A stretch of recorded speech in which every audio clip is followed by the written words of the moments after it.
আসসালামু আলাইকুম, আন্তর্জাতিক সংবাদে আপনাদেরকে স্বাগতম। শুরুতে জানিয়ে দেব সংবাদ শিরোনামের পরে বিস্তারিত। সিরিয়ায় আসাদ সরকারকে সহায়তার প্রস্তাব হিজবুল্লাহ। এরপরে জানিয়ে দেব যুদ্ধে ক্ষতিগ্রস্তদের সহায়তায় $77 মিলিয়ন খরচ করবে হিজবুল্লাহ। আরও জানিয়ে দিব ইসরায়েল ৬০ বারের বেশি যুদ্ধবিরোধী চুক্তি লঙ্ঘন করেছে হিজবুল্লাহ। সর্বশেষ জানিয়ে দিব লেবানন থেকে ফিরেছেন আরও বাংলাদেশি ১০৫ জন। শুনছিলেন সংবাদ শিরোনাম, এখন বিস্তারিত।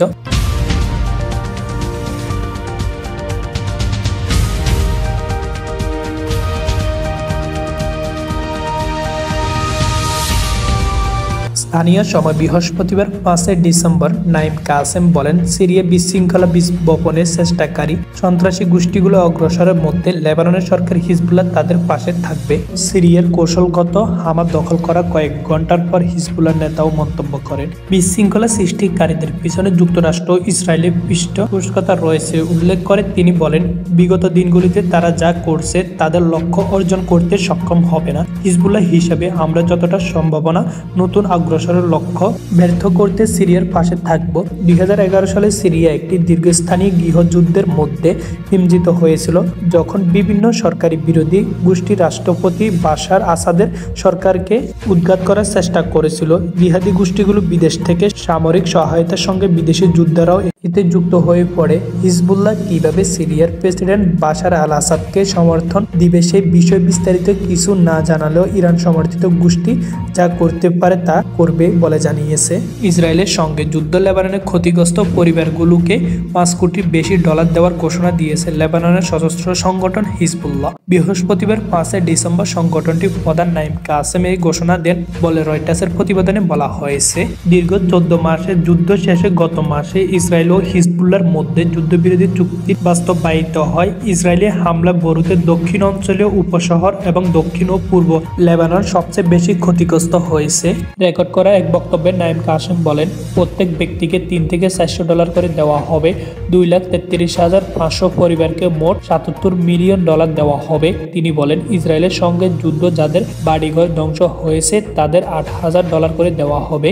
এছাড়া বরুতে বসবাসকারীদেরকে দেওয়া হবে $৬,০০০ করে এবং রাজধানীর বাইরে যারা বসবাস করে তাদেরকে $৪,০০০ করে পরিশোধ করা হবে।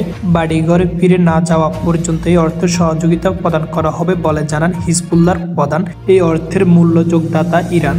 হিজবুল্লাহ প্রধান তার বক্তব্যে আর্থিক সহযোগিতার জন্য ইরানকে ধন্যবাদ জানান। হিজবুল্লাহর নতুন প্রধান শেখ নাইম কাসেম বৃহস্পতিবার বলেছেন, ইসরায়েল এই পর্যন্ত ৬০ বারের বেশি যুদ্ধবিরোধী চুক্তি লঙ্ঘন করেছে। বৃহস্পতিবার এক ভাষণে তেল আবিবের বিরুদ্ধে এই অভিযোগ তুলেন তিনি। ইসরায়েলের সঙ্গে যুদ্ধবিরতির পর এই প্রথম ভাষণ দিলেন হিজবুল্লাহর প্রধান। বৃহস্পতিবার ৫ ডিসেম্বর এক প্রতিবেদনে এই খবর জানিয়েছে মেহর নিউজ। তিনি বলেন, শহীদদের রক্ত হিজবুল্লাহ যোদ্ধাদের অনুপ্রেরণা দিয়েছে।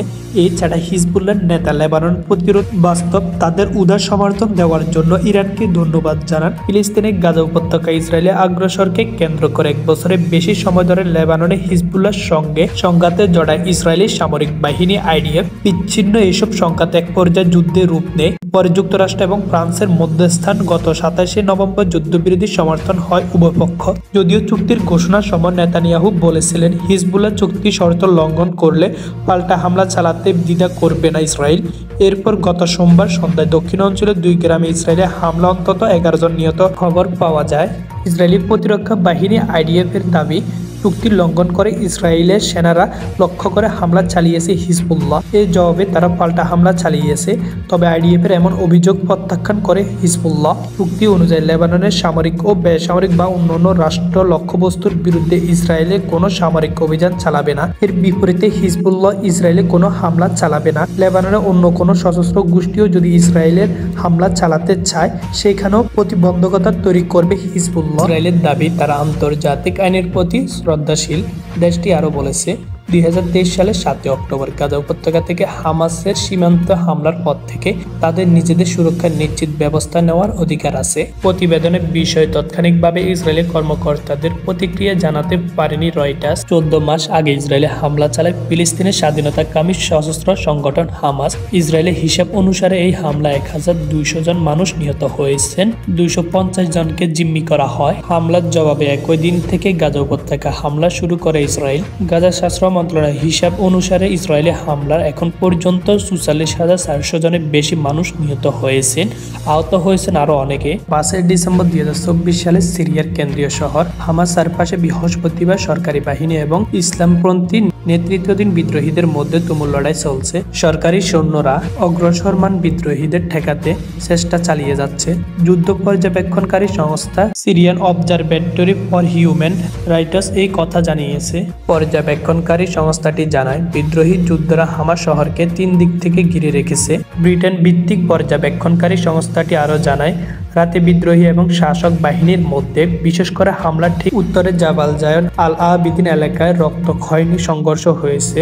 বরুদ থেকে বার্তা সংস্থা এফপি এই কথা জানিয়েছে। অবজারভেটরির প্রধান রামি আবদেল রহমান বলেছে, সরকারি সৈন্যরা বিদ্রোহীদের অগ্রগতি ঠেকানোর চেষ্টা তীব্র প্রতিরোধ গড়ে তুলেছে। হামাস সেনাবাহিনীর জন্য কৌশলগতভাবে গুরুত্বপূর্ণ রাজধানী দামেস্ককে রক্ষা করার জন্য একটি বাফার জোন হিসেবে কাজ করছে।